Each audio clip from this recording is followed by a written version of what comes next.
Welcome back to episode 28 of He's the Giant. I am your host, Monte. As you can see, my co host, Sal, is not here. He had other obligations this week, so we weren't able to get together to do a podcast. So I am going to give you guys something this week. We still are going to get the NFL Combine review to you at some point. We'll get together and do that. But I had some extra notes from last week that we really didn't get to while we're talking to KSIXI. And, those notes were essentially all of the free agents in this market that I could find that had connections to either one of the coaches on the Giants coaching staff or one of the front office members. So we're going to go position by position and just kind of talk about who those guys are and, if I see them as a good target or fit for this team. So, let's dive into that.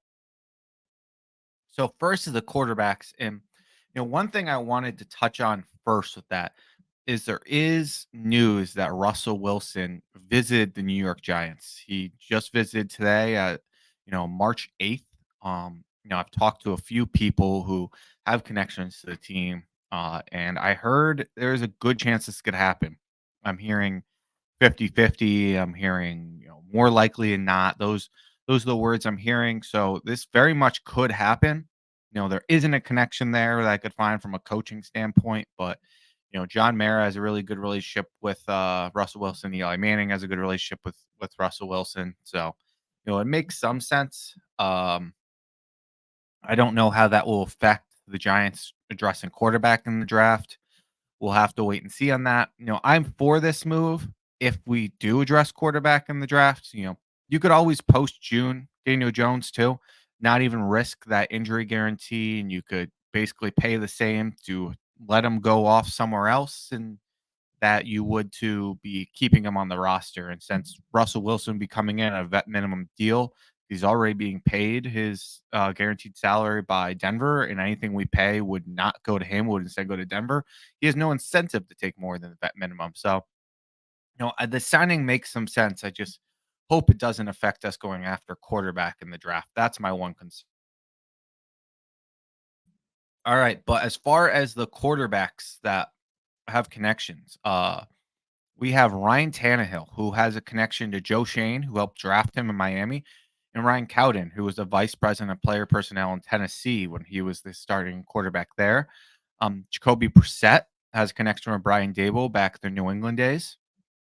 I actually have Mitch Trubisky on here, but he's been signed by the Buffalo Bills, so he's not an option. Tyrod Taylor could always return as a back quarterback. Marcus Mariota, he has a connection from Ryan Cowden, those Tennessee Titan days.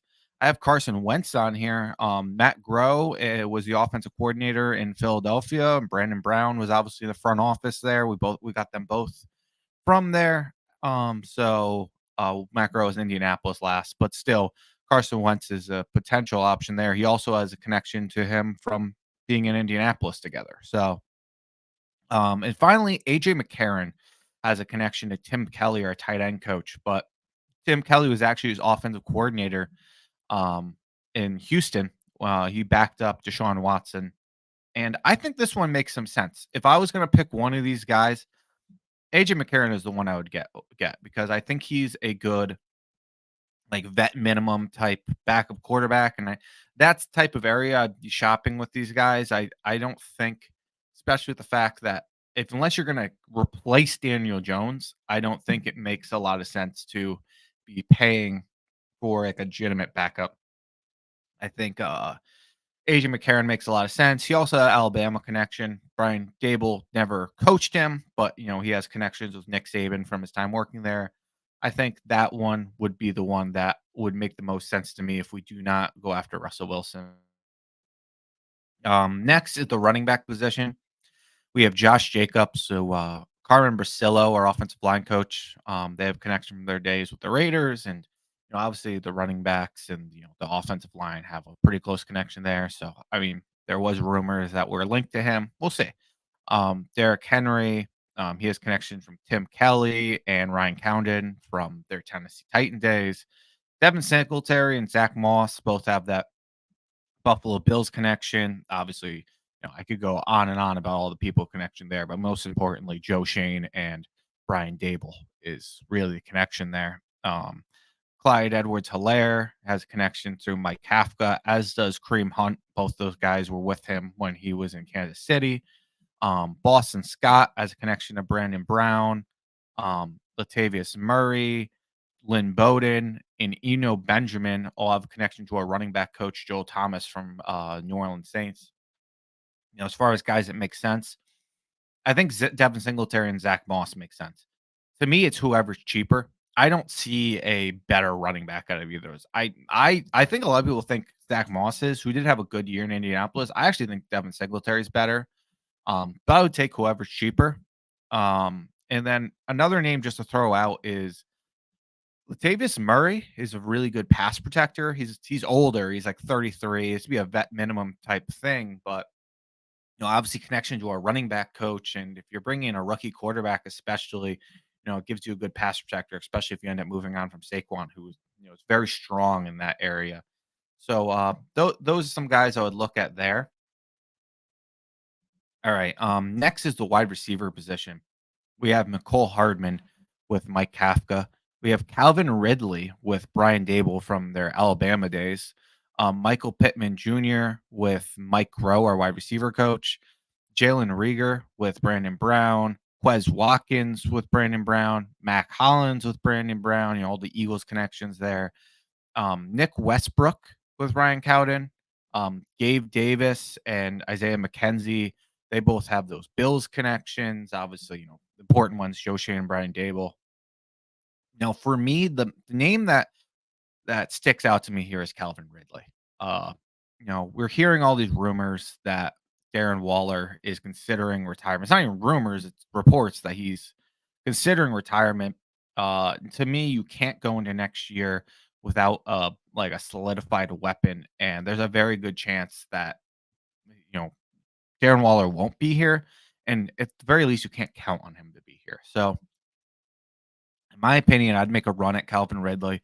If you can get it, I would go ahead and I would cut Darren Waller. I'd even consider cutting Darius Slayton in that case because, to me, you can clear up a lot of cap room, bring him in. You'd have in my opinion, a wide receiver one, maybe in the lower end of that. But I do think Calvin Ridley is a true wide receiver one. He's a very, very good route runner. He's a good separator. He has strengths in the areas that these guys look for. I think he's a good fit for this offense. I actually think Michael Pittman got tagged, so I don't even think he's an option. But outside of that, I would look at the lower end of that. I'm not a big fan of Gabe Davis. McCole Hardman didn't work out with the Jets. There were some issues there. Nick Westbrook might be a name of a cheaper guy to look into. Isaiah McKenzie, maybe if you're looking for like a returner, but nobody really stuck out to me strong there outside of Calvin Ridley. Let's see, tight end. Jonnu Smith actually signed with the Dolphins. He had a connection to Ryan Cowden, but that one's not relevant anymore. So we have Austin Hooper. He has a relationship with Carmen Brasillo from Vegas. Blake Bell has a connection with Mike Kafka from Kansas City. And Adam Troutman has a connection with Joel Thomas from New Orleans Saints. I like Troutman a lot as a prospect. I don't know how much that connection really matters there. The running back coach to a tight end coach. None of these are like a direct connection. I think Austin Hooper, who is a good blocking tight end, he fits in a little bit of their Carmen Brasillo. I'm sure he was a part of their blocking plans, and he could be an option there as like a veteran, cheaper tight end option. So maybe Austin Hooper might be my pick here. O-line. This is the important one, and I'll tell you, there is a ton of Carmen Brasillo connections, which are important, obviously, because they're offensive line coach. So Mike Owenwu, we've talked about him plenty. Andre James, he was the center with the Raiders. Jermaine Illuminor, Greg Van Rotten, Isaiah Wynn has connections from the Patriots days. Trent Brown has connections from their Patriot days, as well as Michael Wenwu was from the Patriots days. The other guys were Raiders. Andres Pete has connection with Joel Thomas. Aaron Brewer has connections with Ryan Cowden. Trey Turner has connections to Joe Thomas from the Saints last year, but also Ryan Cowden, who helped, he was a part of that front office in Carolina who drafted Trey Turner, in the Dave Gettleman days. So that's another one. Cody Ford, he was drafted by Joe Shane and Brian Dable, so that's another one. And Jack Driscoll, who's over in Philadelphia, he has connection to Brandon Brown. The guy who really stands out to me, we've talked about this plenty, is Michael Wenwu. Michael Wenwu, I think, is the perfect fit for this team. He is the arguably the top offensive lineman in the market. He has guard tackle versatility. I would prefer to play him at guard, but he's played plenty of tackle. He played tackle most of last year. If Evan Neal, is going to take down your season at tackle, you easily move a Wenwu over. You can move Neal inside or whatever you need to do. So I think that versatility is really important, and the connection with Carmen Brasillo and him being a top target. It seems like a match made in heaven. I think they should throw the bag at Michael Wenwu to get this thing done. They transition tagged Kyle Duggar. Michael Wenwu seemingly, knock on wood, is going to hit free agency. So that's who my number one target would be. But a guy like Greg Van Rotten is going to be very cheap. He's an older guy. He's from Long Island. He has a connection with Carmen Brasillo. He's a cheaper guy who started and had a good year with the Raiders. I would definitely consider bringing him in. Isaiah Wynn, he was, left tackle for Carmen Brasillo in New England. He's had his injury problems, but he can play guard, he can play tackle. He did a little bit of both the Dolphins. He was only like 2.5 million, I think they signed him for. So I think he's another, like, honestly, a little bit of upside guy there. Um, Cody Ford is a guy who they drafted. I think obviously that would in Buffalo. I think that would make a lot of sense. He has, again, card tackle versatility. Jack Driscoll, you pull from that Stoutland tree. That's always consideration there. So with Brandon Brown, you could look there, but I see all those other guys as second like signings. Only guy I see as number one, like, you go get, is Michael Wenwu, and I think they should. You could argue Trent Brown maybe. Like, Trent Brown is still a very good right tackle in this league, but I think they want to give Evan Neal a shot, and I don't think you're giving him Evan Neal a shot and signing Trent Brown. So let's go to D line, and this one's tough. Some of these guys are you could consider edge, but I just throw them in if they're kind of like the bigger D line types. So that might get a little confusing, but Leonard Williams, obviously Giants, all the connections there. You could look to bring him back. Danico Autry, he has connections to Shane Bowen, our defensive coordinator, and Ryan Cowden. You can talk about Daquan Jones, that he has that as well. And Danico Autry was very productive. He's an older guy, but he had 11 and a half sacks last year.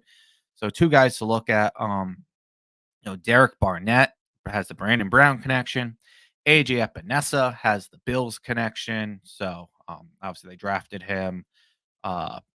Travis Gibson, Marlon Davidson, and Ross Blacklock all have Shane Bowen connections. I believe those guys were only like 1 year signings there, so I don't believe they had connections to Ryan Cowden at all because he was with the Giants last season. Edge, you have Danielle Hunter. This is an interesting one, and we've heard from, I believe, Pat Leonard said we are like looking into Danielle Hunter. Um, you know, he Andre Patterson said Danielle Hunter is like a son to him. He helped really take a raw player in Danielle Hunter and turn him into one of the best edge rushers in the entire league. The thing is, Danielle Hunter is going to want to get paid. Like, edge rushers of this quality don't hit free agency very often. And on top of that, Danielle Hunter is a guy who kind of got screwed in his last contract. He signed it a little bit too young, and he signed a long contract, and he never really got to capitalize. So I think he's going to be a minimum of 25 million. I think the Giants are going to look into it, but I think they're going to get scared off by that price tag. Um, Bryce Huff, he has a connection to Michael Gabriel, our special teams coordinator. I didn't include a lot of these Jets connections with the special teams coordinator, but Bryce Huff has been like a rotational guy his whole time there. He played some special teams there. He obviously wouldn't be doing that here, but I assume that, being able to know the guy a little bit and him being such a high end option, I just wanted to mention there is like a little bit of a connection there. So, he is a guy who I would be very interested. Last one is Bud Dupree. Bud Dupree is a free agent. He has connection to Ryan Cowden and Shane Bowen from when Tennessee signed him. From this, I think Bryce Huff. We've talked about this in our free agent plans. I think Bryce Huff would be a great upside swing for the Giants. Get him around like 14 to 16 million. I think he would be a really good grab. Um, Linebackers. So for the linebacker position, we have Anthony Barr from an Andre Patterson connection with Minnesota. Tyler Makovich, he has the Buffalo connection. He's been there for a while as like a depth linebacker. He's actually from Connecticut, so kind of more of a local guy. He's actually not far from where I grew up. Um, but he could be an interesting guy. He's from Temple, was a high volume tackle guy there. Decent depth guy if we bring him in. Zach Cunningham, he has a connection with Ryan Cowden and Shane Bowen from Tennessee. Jordan Hicks has a connection to Brandon Brown and a defensive uh, assistant over here, or outside linebacker coach, I believe, Charlie Bolin.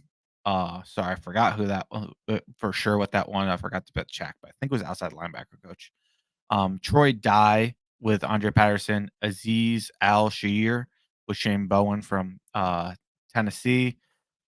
So out of those guys, I think ones that make sense is really any of them. I don't think any of them would be too expensive. They're all, older guys like who would just be kind of like depth ads. I like Tyler Makovich. I think he'd be decently cheap. But you could go and he's not that old. But you go with any of these guys really. Um, let's see. Cornerback position. Obviously, I haven't include every giant that's away, but I threw in a Dory Jackson because not only is he the Giants connection, he also connection to Ryan Cowden, who outdrafted him, and Shane Bowen. He played in his defense, so maybe they consider bringing a Dory Jackson back at the right price.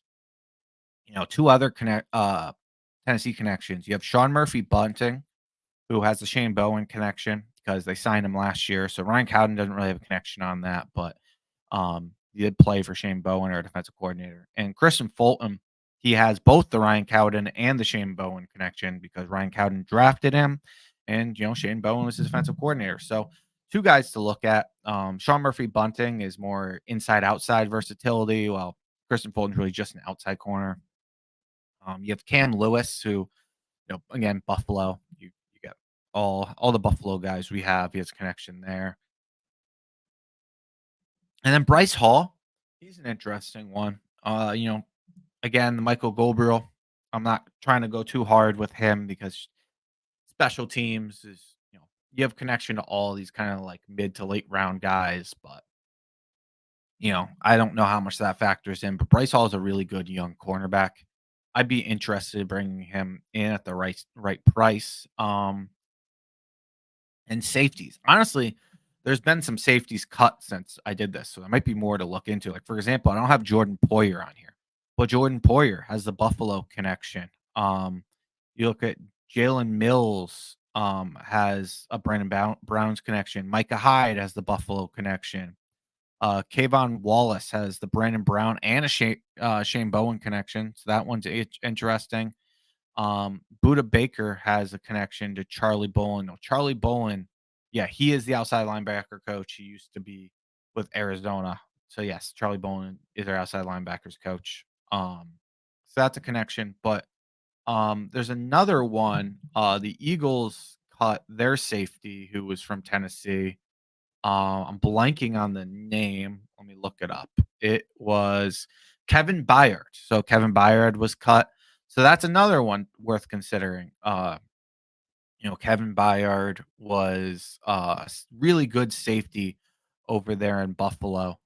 So, he's an older guy, not necessarily my preference. I didn't really give you guys, I don't think, much of my thoughts about what we should do from the cornerback or safety position. So I kind of grouped those in. As far as cornerback, I would probably go after a Kristen Fulton, a Sean Murphy Bunting. If either of them get too expensive, I'd probably drop out. But a Sean Murphy Bunting would probably be my preference because it gives you the inside outside versatility. But if he's going to get too expensive, I'd be okay pivoting to Kristen Fulton. I wouldn't have much problem with that. Um, Bryce Hall at the right price, though, I would be really interested in. He's a good young corner. If you can get him for less than 10 million or something like that, I think that'd be a really solid signing. As far as safety, yeah, man, I don't know. You could bring in one of these Buffalo guys. I could totally see it. Micah Hyde or Jordan Poyer. Um, you could bring in a Kevin Byard. I don't know. They're just, they're not going to give you much. They're really old players at this point. You could bring in like a Jalen Mills who is somewhat younger. He's a cornerback transition. He plays safety now. He was obviously in Philadelphia, Brandon Brown. Um, I don't know, man. I want to bring back X. That would be my preference. If not, I think I would be targeting some of these guys we don't have connections to, like that are younger, like a Jeremy Chin, a Darnell Savage, or Curl from Washington. There's a lot of good safeties in this class. I would lean to the younger guys than some of these older guys, but it would not be surprise me if we went after one of these Hyde, um, Bayard, or Poyers. So that's it, guys. This was a quick one. Obviously, I'm just sitting here ranting by myself. So only like a 20-minute episode for you guys, but I wanted to get that out to you and give that list to you before free agent starts here. I thought that was a really good list to kind of just keep in mind when we're going to free agency because that's something that Joe Shane has said how important that is to him is these connections. You look at a guy like Mark Golinski, obviously didn't work out, but he had a connection to Bobby Johnson. That's a huge reason they brought him in. Um, so it's definitely something to keep in mind. We will get some of those guys. I have no doubt about it. How many? Who? I don't know. I couldn't tell you, but should be an interesting free agency and seeing how this all plays out. But thank you guys for all tuning in. Follow us. He's a Giant Pod on Twitter. Subscribe, like this video if you're on YouTube. Give us 5 stars if you're listening from Spotify or Apple Podcasts. Follow me on Twitter at Monte Cristo, Montecri 5to. Follow Sal, who's not here, at Queens_guy. That's all I have for you guys today. I appreciate you guys listening. Again, all your support. As always, you guys are awesome. We love you guys. And, we'll see you next week. Go Giants.